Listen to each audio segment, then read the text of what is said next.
So today is 2 Samuel chapter 11, probably one of the other most famous stories ever told about the Old Testament. David and Bathsheba. We get to get into that today. So let's jump in here. Of course, you're all familiar. David and gets with Bathsheba and it causes problems. This is one of the major errors that David has made. So let's get into some of these details to understand this story better. Verse 1, and it came to pass that after the year was expired, okay, so that means that after the year was expired, so if we, in our calendar years, that would be January, basically for us. So depending upon the calendar, the year has gone past. Now we're getting into a new year. It says here, at the time when kings go forth to battle. Now, for us, we might think, why is there a time appointed for kings to go forth to do battle? This goes back to an ancient tradition that has been around, again, for thousands of years, at least in the old world, where what they call the Year Rights Festival would occur. So the Year Rights Festival is a common festival. This is like Stonehenge and other sacred sites like that. That's what this is. So it's a festival to not necessarily show January, but show the beginning of the next year, however they set up their calendar. Some use lunar calendars, some use solar calendars, some have different kinds of calendars, but it's this whole idea of it's the new year. Now, for the new year, the people, because they relied on crops, they relied on the rains to come to get grain and food and to feed their animals and take care of things, and they wanted to stave off famines and pestilences and diseases and sicknesses and other things like that. The Year Right Festival was a common tradition. What would happen typically in these Year Right festivals is the people would come together. They'd have singing and dancing and enjoying food from the previous harvest and things. And then the king would oftentimes go into these, an act, a play, a ritual, if you will. Oftentimes what they would do, and there's many variations of this that exist out there, the king would get up to do like a grand speech and talk before the people, and then oftentimes they would bring somebody up who was the enemy, who would oppose them, and so the king was now challenged to fight an enemy, an opposition for the throne. And so the kings had to prove that they were the rightful king, and they did this through combat. So the king and this other person would have to fight. Sometimes it was legit. Sometimes they would legit fight. You had to actually fight to be king. So if you were old as a king or sick, you're probably going to die and somebody else is going to be the king. That's just how some of those succession rights went. Oftentimes they realized that let's put on a show to keep the king in power. And so oftentimes what would happen is they would bring somebody in who is dressed as one of the enemies of their kingdom, somebody from a different kingdom. They would challenge them to a fight. They would fight. The king would be mortally wounded. The other person would say, yes, I won. I took the throne. And then the king would come back to life and then win the fight, have more energy, have more power, and be able to win that fight. So this was not uncommon. And like I said, there's many variations of this that existed out there. Sometimes they would actually bring a stranger in, dress them as a king, put them on the throne, treat him like a king for the day. And at the end of the day, they had to fight the real king who was disguised as somebody else to win. And then the real king would emerge and yay. It was all staged, but someone usually died. Or sometimes they would have, if a king was retiring, he would act like he died, basically, and then his son would rise up with his clothes on to fight and to be the king again and win and stuff. Oh, look, the king's rejuvenated. He's younger now. And the older guy would just go off to live in the palace and never be seen anymore. So there's different variations, but that's what they're talking about, this ritual combat, ritual battles that would happen, basically, that was not uncommon. In fact, if you think back to the book of Abraham, you realize that there is in facsimile, between facsimile number 1 and number 3, you see this kind of progression through this. So Abraham was used as kind of a ritual stand-in for the king to be killed, basically. And so we can kind of see that even all the way back into Abraham's day as well.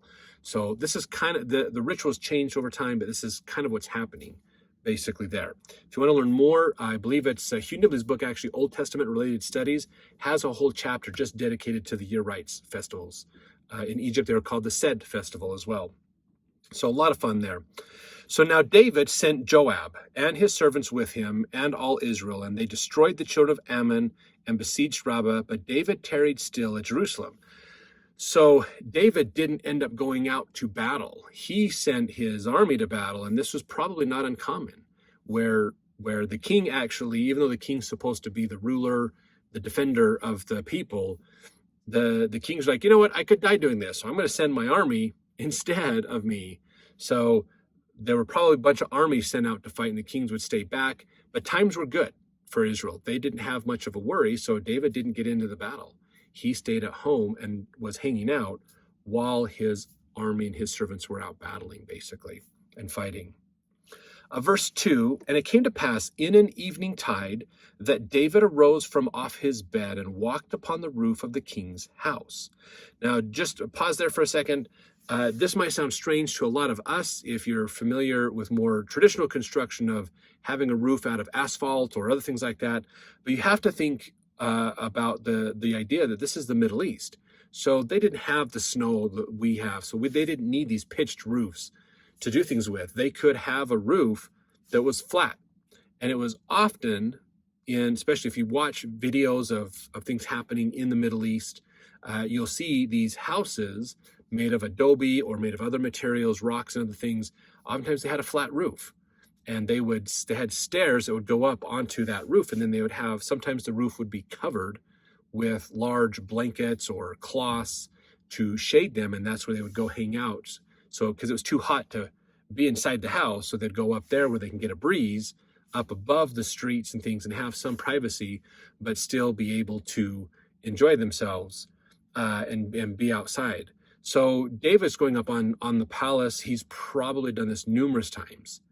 Has probably been up there a lot. It gives him because the king's palace is usually the higher in elevation than everything else. He can look out over the kingdom and he can see everything out there. What he does in this one, as it says here, is, and from the roof he saw a woman washing herself, and the woman was very beautiful to look upon. So bathing back then was another challenge, of course. They didn't have running water, indoor plumbing, quite the same as we do today. A lot of times they were in areas that would be like a bath, something about the size of a hot tub. That was kind of a bath in a way. Or they would be standing out, if they were poor, couldn't afford to have that there, then they would have a place where they could stand and have some privacy, but have the rains come in on them, capture rains, do like a sponge bath or wash off or things like that. But it wasn't uncommon for these areas to be a place where there was no roof, basically. So it was kind of an outdoor area, but part of an inner court of the house. Now this, of course, as we learn in verse 3, and David sent and inquired after the woman, and one said, is not this Bathsheba, the daughter of Eliam, the wife of Uriah the Hittite? So Uriah was one of the soldiers in David's army, basically. He was a Hittite, but he was a part of the army of Israel. And so he probably wasn't living out in the poorer areas of town, probably was a little bit closer in, closer to the palace, and had a little bit nicer place. So he could have had an area that had a bath room that had an open skylight, or basically an open access to see things. And that was always the problem, of course, is people looking over, but there wasn't much probably taller except for way over there, the king's palace, and the king was up there and saw her. Is it coincidence? Is this like, oh, I just saw this one person and now I'm just enamored with her? That's possible that that's what happened to David. I would suspect that there's also a possibility that he knew what day and time to go up there on that roof to check, to watch that. So it could be that this isn't the first time he's seen this and experienced it. But I'm sure there's more to this story than what we have in here, basically, of what's really going on. But here, so that's the problem, of course. If he's up there a lot, that's bad. That's not a good thing at all. Verse 4, and David sent messengers and took her, and she came in unto him, and he lay with her, for she was purified from her uncleanness, and she returned unto her house. So the purified from her uncleanness, she probably, there's women had to go through cleansing rituals for their monthly cycles and for if there were pregnancies or other things like that. So she probably had been going through those kinds of rituals as well, getting all that taken care of. And then she was willing to come in, and we don't know her side of this. It could be, oh, this is the king. Maybe David was manipulating her into doing this. Maybe it was kind of I feel an obligation to, this is my king. If I tell him no, he'll probably kill me. So, the story is too simplified for us. There's probably a lot more to this, honestly. But we want to be careful speculating until we have more details on this. But the challenge is, David is the king. He takes her. She's already a married woman, and he commits adultery. Verse 5, and the woman conceived and sent and told David and said, I am with child. So she gets pregnant, and she realizes, oh my gosh, I'm pregnant. This isn't good. So she sends a message to David going, guess what? I'm pregnant. And so now David's like, oh crap. He thought probably I could hide this one night. Her husband's off to war. One night, we'll call it good. And it's turning into a lot more than one night. So now, verse 6, David's got to do something about this. And David sent to Joab, and Joab is the chief general for the army, saying, send me Uriah the Hittite. And Joab sent Uriah to David. So a messenger runs out to the battle, tells Joab, hey, Joab, the king wants to see Uriah the Hittite. So he goes out and finds Uriah. Hey, Uriah, the king wants you to come back to the palace. Oh, why? I don't know. You just come back. Okay, so he comes back. So verse 7, and when Uriah was come unto him, David demanded of him how Joab did, and how the people did, and how the war prospered. So he's like, hey, Uriah, what's the deal with the war? Give me a war report. What's happening? Is Joab doing a good job? Is he really leading the armies well? Are the people responding well? How is the battle going? What's happening? And so Uriah probably gave that description, all that information to the king. Here's what's going on. Here's what's happening. Here's what's been going. Here's what we're fighting now. Here's what's, how the line has changed. Here's who's still alive. Here's how many we've lost. Those kinds of things. And verse 8, and David said to Uriah, go down to thy house and wash thy feet. And Uriah departed out of the king's house, and there followed him a mess of meat from the king. So David's like, oh, thank you for this. I really appreciate it. Hey, you know what? You have deserved a night stay in a comfy bed in your own home.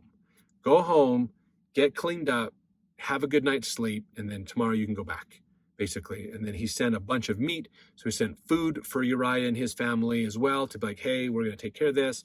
He's probably been away for a while. So what else is going to happen when he comes back from being away from his wife for a long time?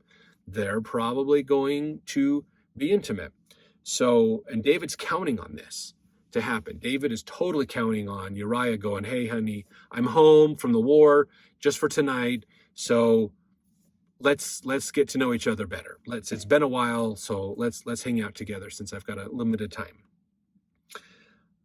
But verse 9, but Uriah slept at the door of the king's house with all the servants of his lord, and went not down to his house. Uriah didn't go home. He left the palace and realized, I'm going to stay here with the rest of the king's servants. We're going to learn about why here just in a little bit.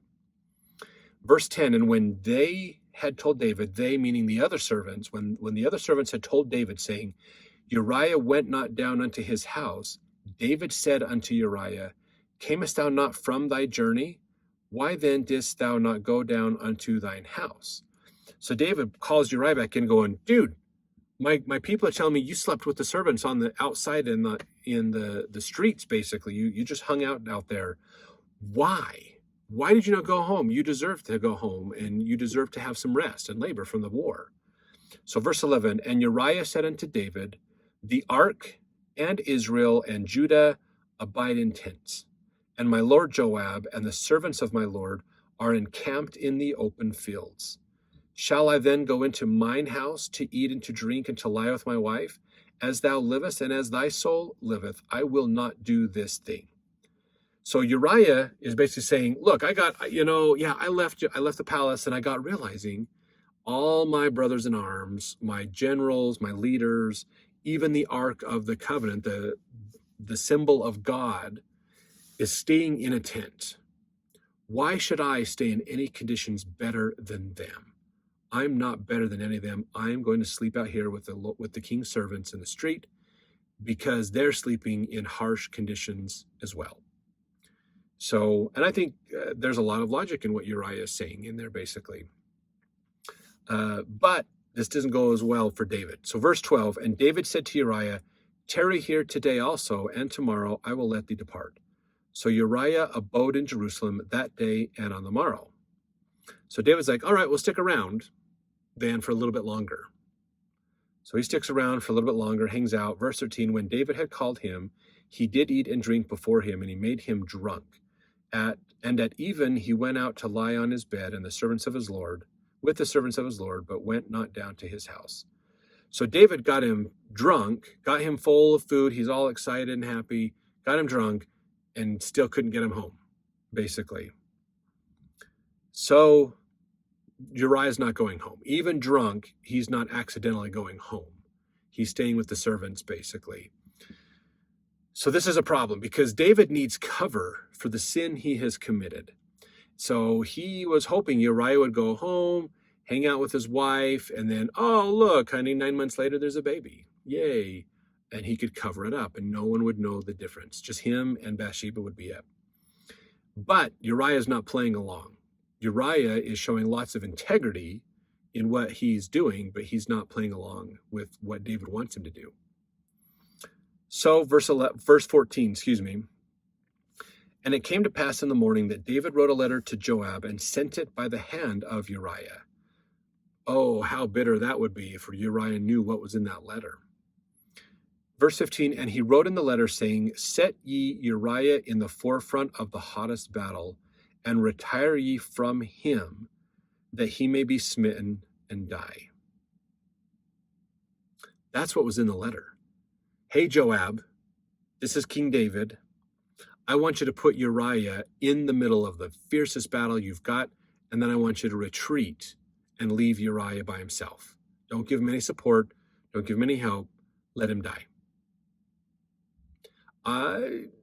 Doesn't sound like David has explained why or what's going on, but he's probably just demanding it as the king of his general. And I'm sure the general's like, what in the heck is going on here? And there's probably something in there. By the way, don't tell Uriah I gave you this letter. Don't tell him about the plan. Oh, man. So, verse 16, and it came to pass when Joab observed the city that he assigned Uriah unto a place where he knew that valiant men were. So Uriah is probably like, oh, look, I'm going to go hang out with these guys that are like super valiant men because Uriah is a super valiant man. He's a good guy.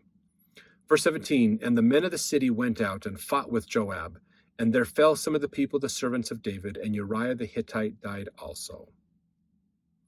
So Joab did what he said. I'm going to put over in this fierce battle, and we're going to fight.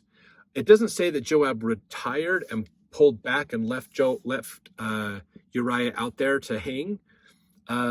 Maybe he did. Maybe he didn't. Maybe he sent him up with the 2 or 3 guys, and they did it. He's like, this is a death mission. This is a mission you're not going to come back from, but this is an important thing to do for the sake of our nation. So we don't know. Again, there's some details that are lost in this, but Uriah is now dead. Verse 18, then Joab sent and told David all the things concerning the war, and charged the messenger, saying, when thou hast made an end of telling the matters of the war unto the king, and if so be that the king's wrath arise, and he say unto thee, wherefore approached ye so nigh unto the city when ye did fight? Knew ye not that they should shoot from the wall? Who smote Abimelech the son of Jerushebeth? Did not a woman cast a piece of a millstone upon him from the wall, that he died in Thebez? Why went ye nigh the wall, when then say thou, thy servant Uriah the Hittite is dead also? So this gives us a little bit more detail into what's going on here. So part of this, part of the message, the story that Joab is telling this messenger to send to give to David is basically saying, we attacked the wall. We went right up to the wall to try to fight hard on this. We lost some very valiant men in this fight. And he's talking about that did you know not they would shoot from the wall? So he's saying basically, look, this was a death mission, and it sounds completely absurd from a tactical standpoint because you're pushing into the range of the enemy's defenses, meaning, hey, if you get close enough to the wall, they'll just shoot you from the top of the wall. So it sounds stupid to try to push into that mission because they're just going to shoot you with their arrows. The archers are going to be up there and they're going to shoot at you. And it says here, Abimelech, the son of Jerubesheth, a woman who was on top of the wall, pushed a piece of millstone, which is a giant rock, off the wall, and it whacked him, and he died, basically. That's how close they were to the wall, that they were right there. And from a strategic standpoint, it probably wasn't the most tactically sound thing to do. It got super fierce in the fighting, but he wants to let the king know Uriah, is dead. He was part of that push. And then King David's going to go, oh, now I know why you did that tactic. Okay, we've got Uriah's death out of the way. Even though it's technically legal for the king to tell his general how to dictate the war, and technically dying in war isn't murder, but the Lord knows the heart of David, and he knows that the intent, while technically legal, was on purpose to oust Uriah. So that's something that David has to pay for and take care of. That's going to be kind of a problem that David never gets away from the rest of his life. Verse 22, so the messenger went and came and showed David all that Joab had sent him for. And the messenger said unto David, surely the men prevailed against us, and came out unto us into the field, and we were upon them even unto the entering of the gate. And the shooters shot from off the wall upon thy servants, and some of the king's servants be dead, and thy servant Uriah the Hittite is dead also. Then David said unto the messenger, thus shalt thou say unto Joab, let not this thing displease thee, for the sword devoureth one as well as another. Make thy battle more strong against the city, and overthrow it, and encourage thou him. So David's trying to help Joab feel better about this situation, going, don't worry about it. Don't worry about it. The sword's indiscriminate in killing people, basically. So don't worry about the loss that you've experienced with these great men. Double up your efforts, take over that city. That'll be the success and the win. So he's trying to help Joab not feel guilty or ask questions about what was going on.